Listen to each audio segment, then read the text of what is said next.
Sa diha nga pag-abot sa unahan mga kaigsunan, nakakita silang mga bugas nga gipangpay. Parte daghanang bugas nga gipangpay mga sila. Ingon si Abista, dili ka ni bukbukon, pero wala siya makasulti. Hindi na siya nakasulti pagwana. Karon dili ni bukbukon, wala imposible sa Ginoo. Pag-abot sa unahan, kita na po silang mga arena nga gipampay. Tuod man, sa diha nga sige silang lakaw, naghuna-huna sila mga kaigsunan, nga puwerti na yung layuwa ilang lakaw. Hangyo na is Dr. Nelson, naghangyo nga mag-ampo. Ngayon ingo nga akong amahan. Dili usa, kay di uhaw ko. Karon mga kaigsunan, kay di uhaw man ang akong papa. Naay tubig nga gikan sa pangpang. Nag-ana mga kaigsunan. Walay hose, pero sirit ana. Sa diha nga silit ang tubig mga kaigsunan, iyang gisawd ang iyang kamot. Sa diha nga iyang gisawd iyang kamot, gilaparong ang iyang kamot sa dakong kamot. Ingon si Dr. Nelson, dili pa kuno panahon sa pag-inom. Busa sa diha nga ilan ang nakita tanan mga kaigsunan, misinya si Dr. Nelson nga mag-ampo. Sa diha nga nag-ampo sila mga kaigsunan. Pag-amin ni Dr. Nelson, pag-amin, dinhi sila ng Lusot. Sa diha nga dinhi sila ng Lusot, nangurog sila tanan, kurog sila tanan. Hala, perting kuruga. Ingon si Dr. Nelson, Mr. Balindez, Mr. Abista, this is the place that God prepared to the righteous people. According to Isaiah chapter 4, verse 6.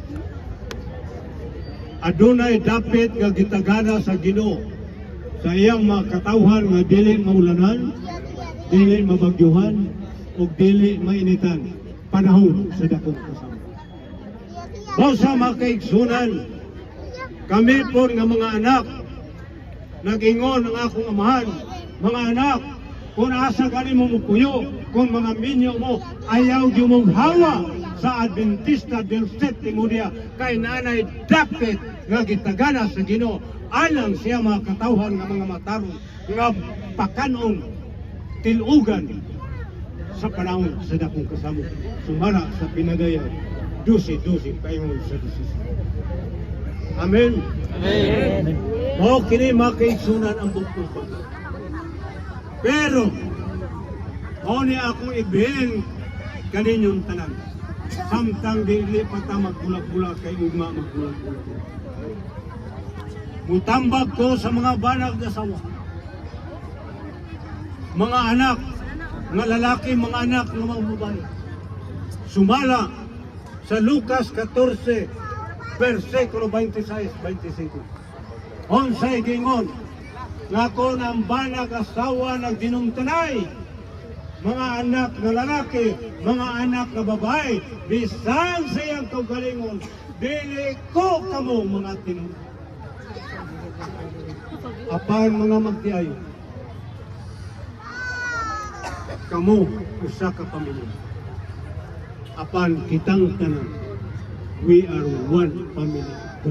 Amen? Amen. Mao kini mga kaigsunan. Ang tambag sa diha nga makasulod kanin dapita. Ang Jeremias 23 nag-ingon, ako mao ang Diyos sa Israel. Usba ang inyong batasan o ang inyong kagawian, kay kung dili ninyo usbon, dili mo kamo makapuyo ini dapita. Grabe kayo. Besan sa akong kaugalingon mga kaigsunan, ako yung gimatngunan kining 12 kabuk bata na ko. Gituduan yun ako nila sa Mayo. Kaya ang Proverbio 22, versikulo 6, train up your child. Kung sa akong gitrain kini mga imay. Nagpasalamat ko sa Ginoo nga na sila sa may pag-alagad o nakahuman sila din sa mountain dito.